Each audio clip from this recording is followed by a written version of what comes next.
Olá, seja bem-vindo a mais uma unidade de estudo e vamos estudar agora a teoria tridimensional de Miguel Reale. E você sabe me dizer o que trata esta teoria? Para responder esta e outras questões, vamos contar com as explicações do professor Márcio Morena. Olá, sejam bem-vindos à nossa aula de Filosofia do Direito.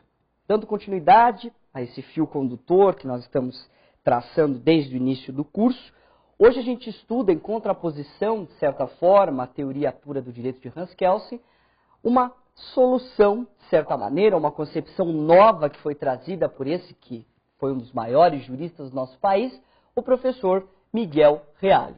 Então, no tópico de hoje, nós vamos estudar juntos a teoria tridimensional do direito.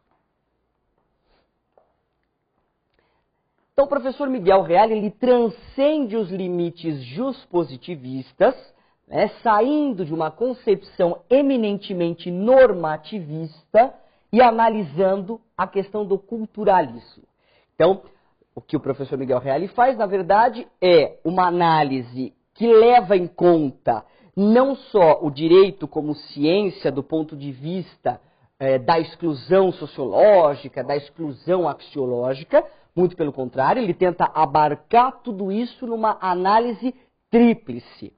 Daí o porquê a soma, como eu coloco a vocês, do direito, da realidade social e dos valores, constituindo a famosa pirâmide, que representa a teoria tridimensional do direito, em que há o fato, o valor e a norma.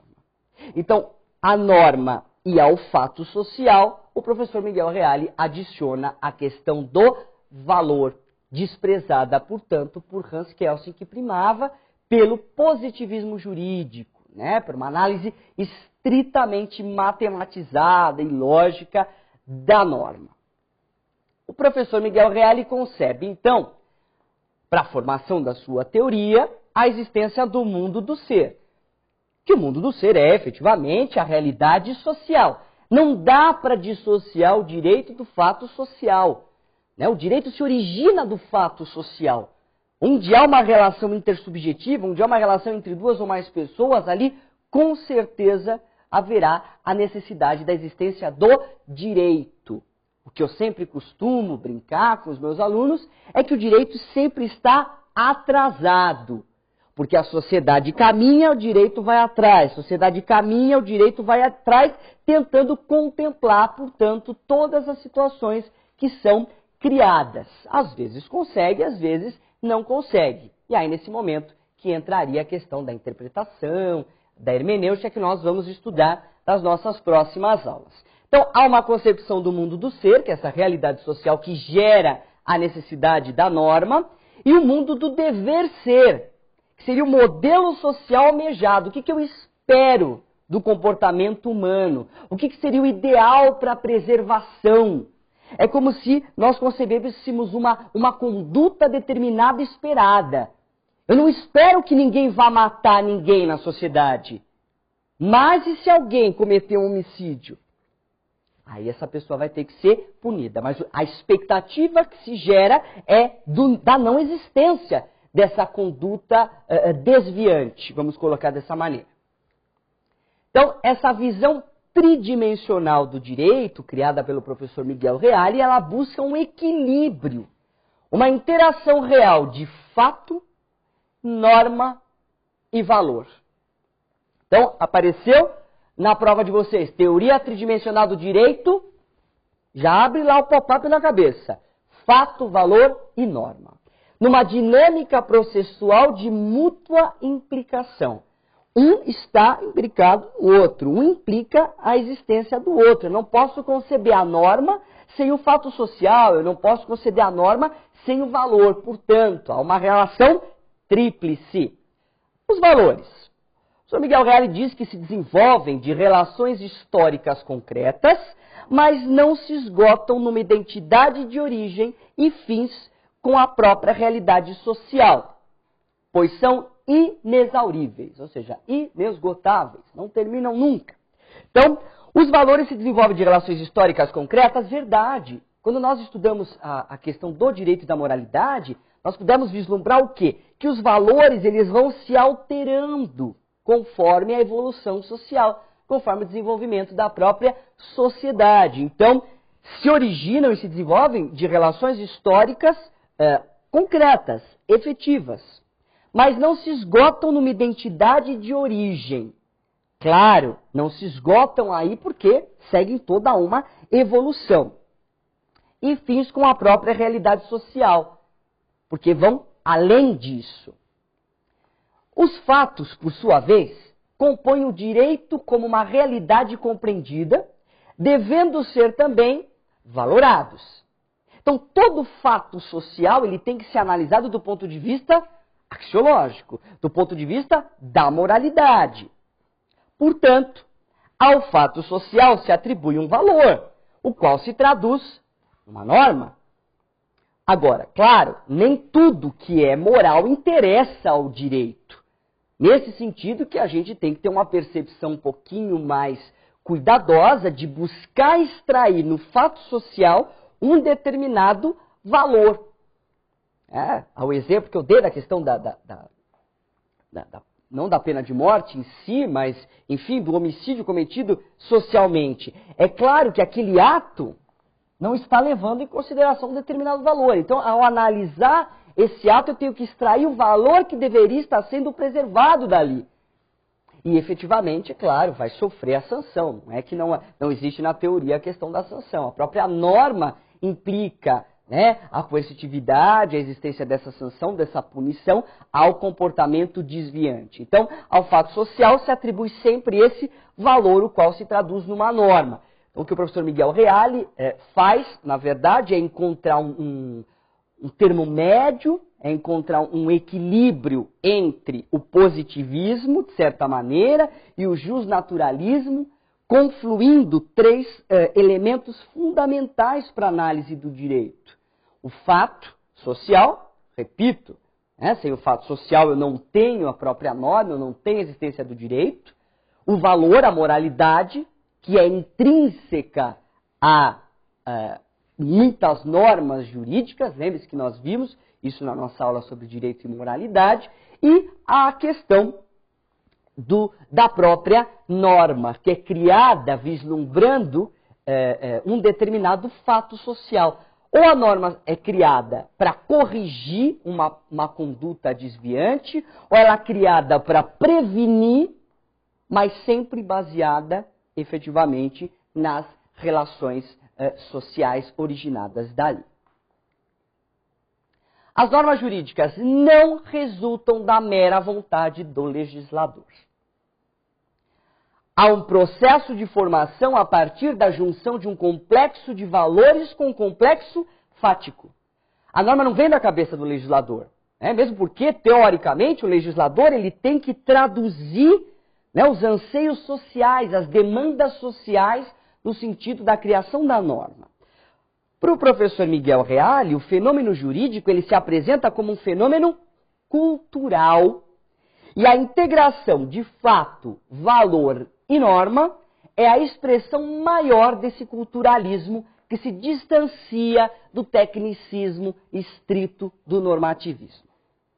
Mas não reduz o direito a uma sociologia nem uma filosofia moral. Então, atenção, vamos voltar aqui a essa concepção do professor Reale.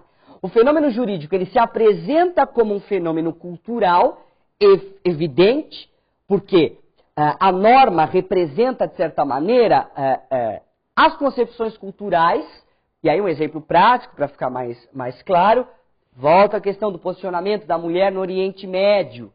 Isso faz parte do quê? Da cultura deles, e é óbvio que essa cultura se reflete diretamente nas concepções jurídicas de cada Estado.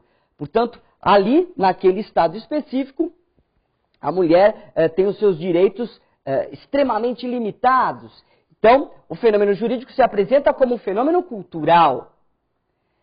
E a integração do fato, do valor e da norma é a expressão maior desse culturalismo. Por quê? Porque eu tenho que extrair dali uma determinada moralidade. Tenho que analisar como a sociedade vive, como são concebidos esses fatos sociais, para tentar buscar uma norma que traduza essa confluência tríplice, vamos colocar assim, concebida aqui através de um culturalismo, que aí, por sua vez, se distancia de um tecnicismo estrito do normativismo. Eu não posso analisar o direito totalmente dissociado das questões morais, das questões éticas, portanto, dos valores. Eu não consigo conceber o direito como uma matemática, uma vez que é uma ciência humana, uma ciência social aplicada. Mas, por outro lado, o professor Miguel Reale, ele adverte: não reduz o direito a uma sociologia, não reduz o direito a uma filosofia moral. Essa não é a concepção de direito.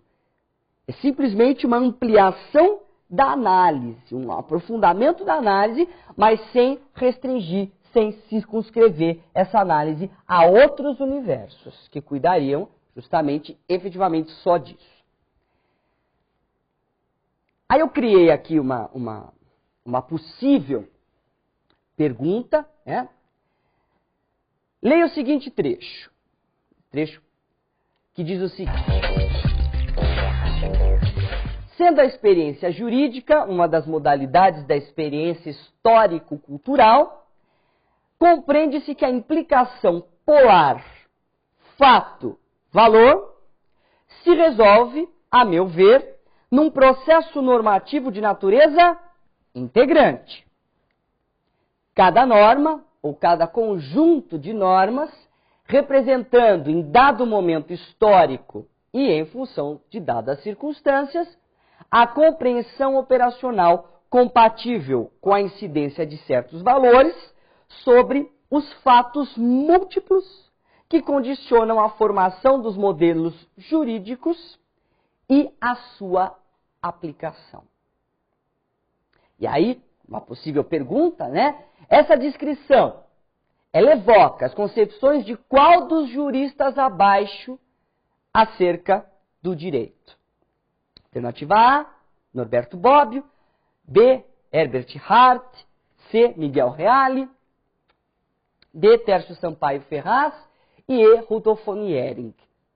E é claro, né, pelo que acabamos de estudar, que a alternativa correta é a alternativa C. Ah, mas professor, como que eu iria conseguir verificar isso através desse trecho? Fácil, né? Palavras-chave: experiência histórico-cultural, implicação polar, fato, valor, processo normativo de natureza integrante, né? Enfim, novamente aqui, momento histórico, compreensão operacional compatível com valores, fatos múltiplos. Então, ficaria muito tranquilo, através da análise desse trecho, verificar que a questão estaria trazendo uma concepção de Miguel Reale, mais diretamente, da teoria tridimensional do direito. É uma teoria que é extremamente estudada, que é base também do nosso ordenamento jurídico e que pode ser cobrada no seu exame. Por isso vale a pena se dedicar aí a entender um pouquinho e a memorizar essa tridimensionalidade, essa pirâmide que explica o direito com base no fato, no valor e da norma. Feitas essas considerações, encerramos a aula de hoje. Nos vemos no nosso próximo encontro. Um abraço! Agora que finalizamos o estudo desta unidade, não deixe de rever o conteúdo estudado para não passar nenhuma dúvida. Resolva os exercícios para fixar a matéria e avaliar o seu aprendizado. Até a próxima!